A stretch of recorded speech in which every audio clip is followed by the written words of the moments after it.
This is a History of Western Thought number 17, Aristotle on God.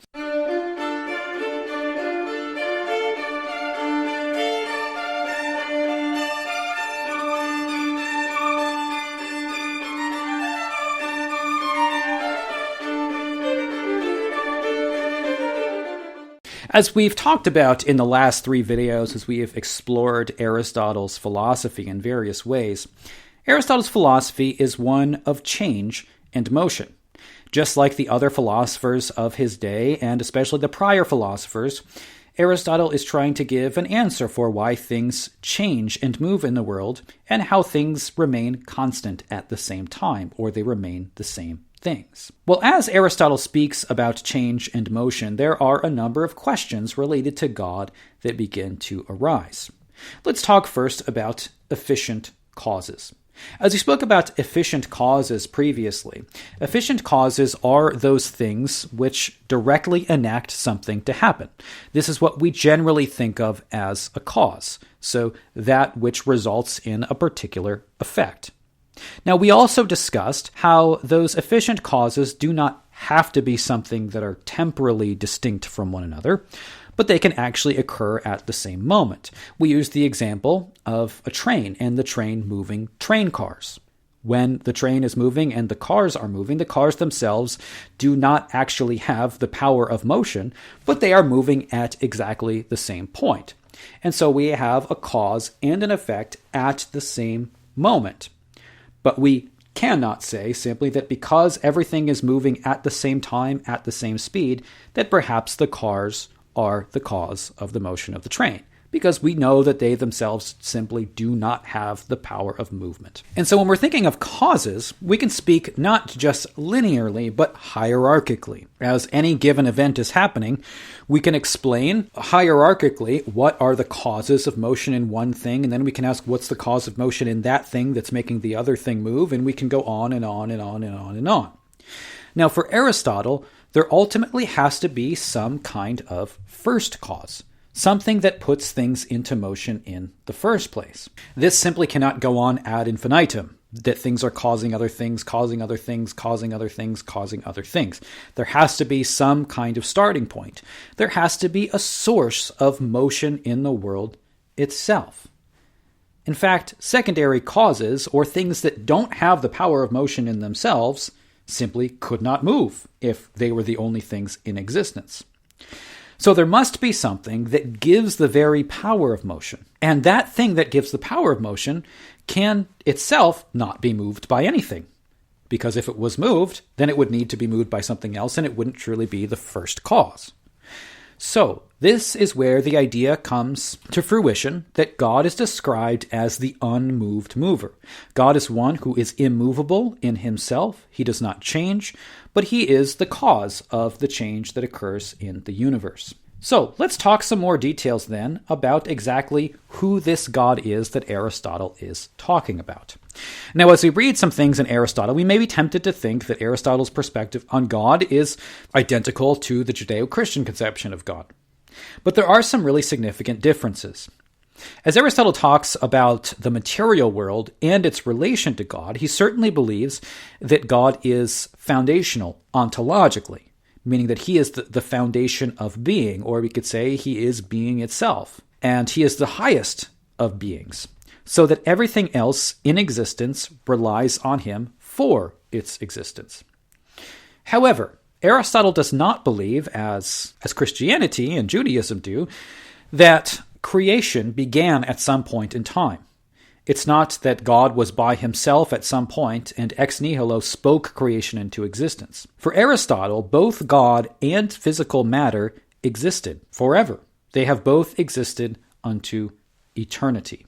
We don't have a kind of creation myth in Aristotle as we do in Plato, for example, as he writes in the Timaeus. Something else that is to be spoken of regarding God in Aristotle's system is that just as Aristotle identified God as the primary efficient cause, or the unmoved mover of all things, Aristotle also viewed God as the final cause. Final causes being causes that are teleologically oriented. In other words, things move toward their end. The final cause is the end or the goal of that thing or action. Now, just as we can go back in terms of efficient causes and ask, well, what's the cause of that? What's the cause of that? What's the cause of that? And then going on and on and on. Eventually, we have to make it to a first cause. We also have to have one final cause that everything else is leading to. As I discussed in the last video, as we talked about Aristotle's approach to virtue, he views the human person as one that takes actions that are purposive or purposeful.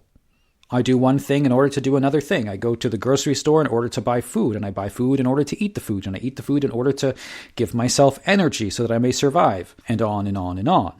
Well, just as efficient causes have to have a place to start, final causes have to have a place to end. And so there is one final cause of all final causes, and that is God. God is the ultimate final cause, which means that all things that occur in this universe ultimately move toward God. They are all pulled toward Him. And this means that all actions come from Him, and all things then go to Him. So everything begins and ends with God.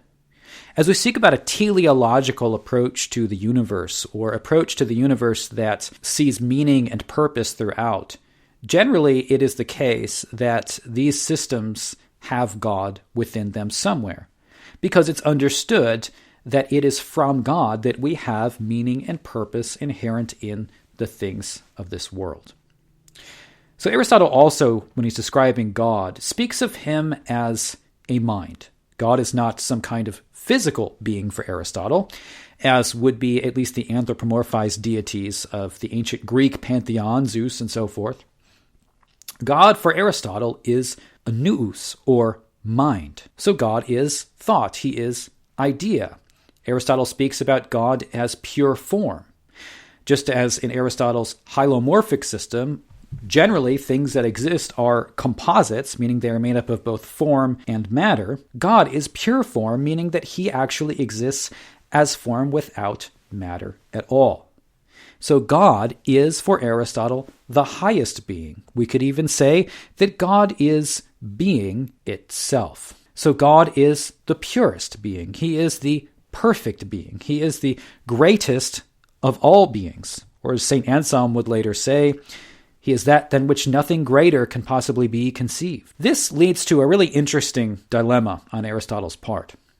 Because as we think of God as the highest being, generally we think about Him as having some kind of concern for us. We think that He thinks about and cares for this creation, this world, and this universe generally. But that's not really true in Aristotle. Because Aristotle believed, he said, well, if God is the perfect being, He must have perfect thoughts as well. Well, if you have perfect thoughts, what are you going to be thinking about? Well, perfect thoughts would be oriented toward the greatest thing. And if God Himself is the greatest thing, that means that His thoughts are constantly just about Himself. This means that Aristotle's God spends eternity contemplating Himself, unconcerned for the world outside of Him. So, let's talk a little bit then about, as we close here, some of the similarities and differences between Aristotle's perspective on God and then what we see developing in the Christian view of God, as we're going to discuss soon. First, let's say, what are some of the areas of similarity that Aristotle has between his system and the Christian perspective on God? Well, Aristotle has many elements of a system that is now often labeled as classical theism, meaning that there are attributes of God that are agreed upon by theists, or those who believe in God, from many traditions going from the classical past through Christianity. The first of those is that God is immutable.